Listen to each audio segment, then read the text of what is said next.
Good morning, everyone. Class 12th Physics, Chapter Current Electricity. Today we will discuss effect of temperature on the resistance of a conductor. So, initially we will define what is conductor based on conductivity. So, in this slide you can see what are conductors. Conductors means materials having large value of electrical conductivity. Large value of electrical conductivity यानी जिसकी conductivity ज़्यादा होगी, conductivity equal to 1/ρ। ठीक है, जिसकी conductivity ज़्यादा होगी conductor होगा। When a conductor is connected across a battery large current flows through it. जैसे ऑल मेटल्स हैं, सिल्वर, कॉपर, एल्यूमिनियम। ठीक है, human body is also a conductor. Insulator क्या है? Materials having very low value और zero value of conductivity. Insulator कौन से हैं? जिनकी कंडक्टिविटी बहुत लो है। No current passes through an insulator when connected to a cell और बैटरी। जैसे ग्लास है, इससे करंट फ्लो नहीं हो सकती है। Would, paper, rubber, PVC. PVC जो पाइप होते हैं।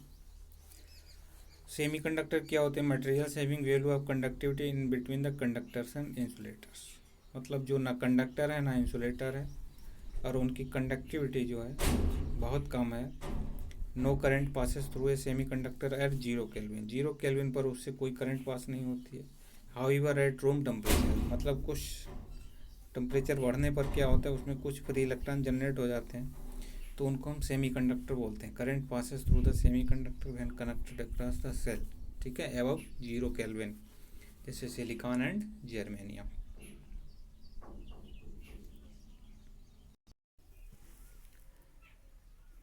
In this slide, effect of temperature on the resistance of a conductor means conductor का रेसिस्टेंस टेम्परेचर बढ़ने के साथ कैसे बढ़ता है। ठीक है, तो क्या होता है कि जैसे ये हमने कंसीडर कर लिया और नॉट रेसिस्टेंस ऑफ कंडक्टर है 0 डिग्री सेल्सियस। माना कि 0 डिग्री सेल्सियस पर उसका रेसिस्टेंस और नॉट है। फिर उसका टेम्परेचर बढ़ाया गया, यानी थीटा कर दिया गया। जैसे 10 डिग्री बढ़ा दिया गया, 11 डिग्री बढ़ा दिया गया, तो उसको थीटा डिग्री सेल्सियस बोला गया। ठीक है, तो R is the resistance of conductor at theta degree Celsius. तो इंक्रीज इन रेसिस्टेंस क्या होगा? इंक्रीज इन रेसिस्टेंस होगा आर माइनस आर नॉट। किसके प्रोपोर्शनल होगा? एक तो आर नॉट के प्रोपोर्शनल होगा, दूसरा इंक्रीज इन टेम्परेचर के प्रोपोर्शनल होगा। टेम्परेचर कितना हुआ? थीटा माइनस 0 यानी डेल्टा थीटा। तो R minus R naught is directly proportional to R naught and delta theta. ठीक है, तो ये प्रोपोर्शनलिटी का साइन है। इसको बाद इक्वल टू लगाया तो प्रोपोर्शनलिटी साइन रिमूव हुआ और अल्फ़ा एक कांस्टेंट आ गया। ठीक है, अल्फ़ा क्या है? कांस्टेंट आ गया।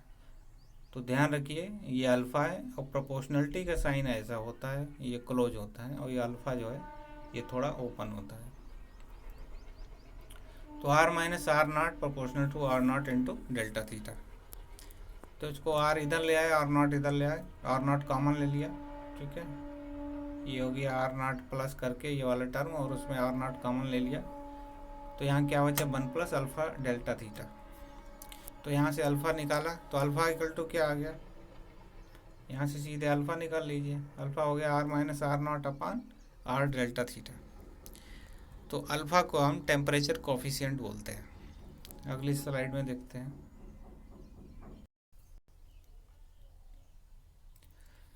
Temperature coefficient of resistance alpha. ठीक है, तो इसका यूनिट क्या आ जाएगा? Change in resistance upon original resistance पर डिग्री राइज इन टेम्परेचर।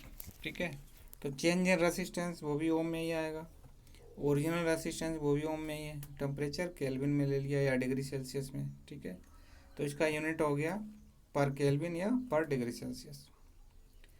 तो ये पर केल्विन, इसको डायमेंशनल फार्मूला ऐसे लिख सकते हैं। अब ये यहाँ पे इंपॉर्टेंट बातें बताई गई हैं। Alpha is positive for metallic conductors, यानी मेटल्स का रेसिस्टेंस इंक्रीज होता है विद राइज इन टेम्परेचर। ठीक है, तो alpha is positive. R greater than R naught for metals, यानी टेम्परेचर बढ़ाने पर मेटल का रेसिस्टेंस बढ़ जाता है, सीधी सी बात है।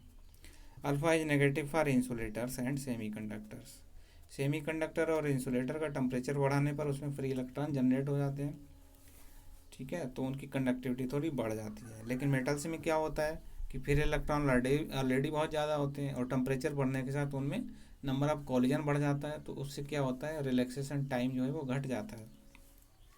तो इसलिए कंडक्टर्स जो हैं वो टेम्परेचर के साथ हीट होने लगते हैं और उसका रेसिस्टेंस बढ़ता है तो वो हीट होने लगते हैं, तो और ज़्यादा कॉलिजन होते हैं और उसका टाउ जो है और डिक्रीज हो जाता है और रेसिस्टेंस बढ़ जाता है। Alpha is very very small for all eyes, ठीक है। तो इसके बाद हम ये न्यूमेरिकल एक देखते हैं। इस क्वेश्चन नंबर 1 जो है इसमें बताया गया है, ये वोल्टेज इधर है और करंट इधर है, इसमें T1 और T2 दिखाया गया है। तो वोल्टेज और करंट का रेशियो रेसिस्टेंस होता है।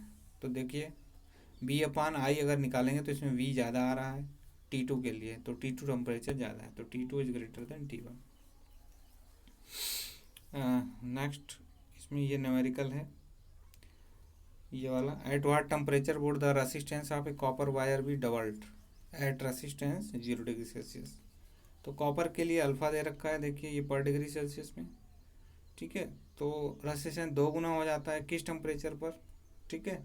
तो θ1 इसमें 0 डिग्री ले लिया और θ2 में पता करना है, अल्फ़ा गिवन है, R0 और R में रिलेशन गिवन है। तो ये फार्मूला है, फार्मूले में हम वैल्यू पुट करेंगे, R=R0 1 + अल्फ़ा θ2 - θ1, ठीक है। तो नेक्स्ट स्लाइड देखिए।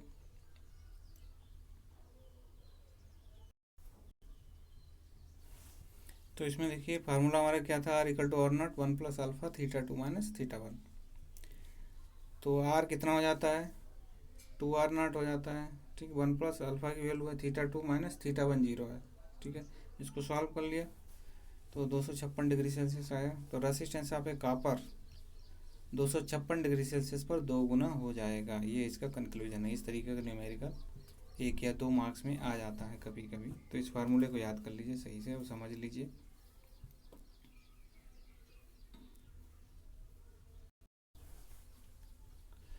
नेक्स्ट टॉपिक है ohmic and non ohmic circuit elements. Ohm's law आप जानते ही हो। ओम्स लॉ में क्या होता है, वोल्टेज और करंट का जो ग्राफ है वो स्ट्रेट लाइन होता है, जैसे इसमें ये दिखाया गया है। वोल्टेज और करंट में जो ग्राफ है वो स्ट्रेट लाइन है, यानी V और I में डायरेक्ट रिलेशन है। तो यानी ये ओम्स लॉ को फॉलो करते हैं जिनके वोल्टेज और करंट ग्राफ स्ट्रेट लाइन देते हैं। तो the materials are circuit elements which strictly obey Ohm's law, मतलब जो ओम्स लॉ को फॉलो करते हैं, मतलब जिनका वोल्टेज और करंट का जो ग्राफ है वो एक स्ट्रेट लाइन है। नॉन ओमिक मटेरियल क्या है, जो ओम्स लॉ को फॉलो नहीं करते हैं, यानी जिनमें वोल्टेज और करंट का ग्राफ जो स्ट्रेट लाइन न होके कुछ कर्व में आ सकता है, टेढ़ा बेढ़ा आ सकता है, जिगजग आ सकता है, उनको नॉन ओमिक बोलते हैं, ठीक है। तो इनका रेसिस्टेंस किसी पर्टिकुलर पॉइंट पे निकालना पड़ता है, जैसे नॉन ओमिक का कर्व ऐसे है ऐसे, तो इसका यहाँ पे रेसिस्टेंस निकालना है, तो ये इतना डेल्टा I हो गया और इतना डेल्टा करंट हो गया, ठीक है। तो ये इधर करंट हो गई और ये इधर वोल्टेज हो गया। तो डेल्टा V/डेल्टा I ये जो है इसको डायनामिक रेसिस्टेंस बोलते हैं, क्योंकि ये जो है वोल्टेज बदलने के साथ ये कर्व बदल रहा है, करंट बदल रही है, तो इसलिए इसका रेसिस्टेंस जो है हर पॉइंट पर अलग होगा, यहाँ से यहाँ तक अलग होगा, यहाँ से यहाँ अलग होगा, यहाँ मतलब हर पॉइंट पर अलग होगा। तो बहुत छोटा सा कर्व का पार्ट पर हम एक परपेंडिकुलर डाल के और ऐसे हॉरिजॉन्टल चेंज इन करंट और चेंज इन वोल्टेज का रेशियो निकाल लेते हैं, इसको हम डायनामिक रेसिस्टेंस बोलते हैं। तो आज इतना ही, कल जो पढ़ाया था उसको भी रिवाइज कीजिए और वीडियो को देखते रहिए, 2-3 बार देखिए, ठीक है। Thanks for watching.